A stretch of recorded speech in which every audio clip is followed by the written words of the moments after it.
গণতন্ত্র হত্যাকারী, এদেশের খুন গুম হত্যার অন্যতম নায়ক সাবেক প্রধান বিচারপতি, তার দৃষ্টান্তমূলক শাস্তি এদেশের আইনজীবী সমাজ সহ দেশের মানুষ চায়। কারণ বিচারকের আসনে বসে তিনি যে দেশের প্রতি অবিচার করেছেন, তার দৃষ্টান্তমূলক শাস্তি না হলে ভবিষ্যতে আরেকজন খায়রুল হকের জন্ম হয়তোবা হতে পারে।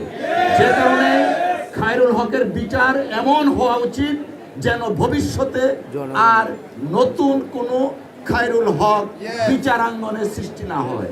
সেই লক্ষ্যে বাংলাদেশ জাতীয়তাবাদী আইনজীবী ফোরামের কেন্দ্রীয় কর্মসূচি হচ্ছে আগামী 29শে এপ্রিল সুপ্রিম কোর্ট, 29শে এপ্রিল বুধবার মঙ্গলবার বাংলাদেশের সর্বোচ্চ আদালত সুপ্রিম কোর্ট সহ ঢাকা বার সহ সারা বাংলাদেশের প্রত্যেকটা আদালতে খায়রুল হককে আইনের আওতায় আনার লক্ষ্যে প্রতিবাদ এবং বিক্ষোভ কর্মসূচি গ্রহণ করা হয়েছে। আমরা প্রত্যাশা করছি আইন মন্ত্রণালয় এবং স্বরাষ্ট্র মন্ত্রণালয় অনতিবিলম্বে যথাযথ পদক্ষেপ নেবেন। অন্যথায় বাংলাদেশ জাতীয়তাবাদী আইনজীবী ফোরাম আইনজীবী সমাজকে সাথে নিয়ে আরো কঠোর কর্মসূচি গ্রহণ করবে।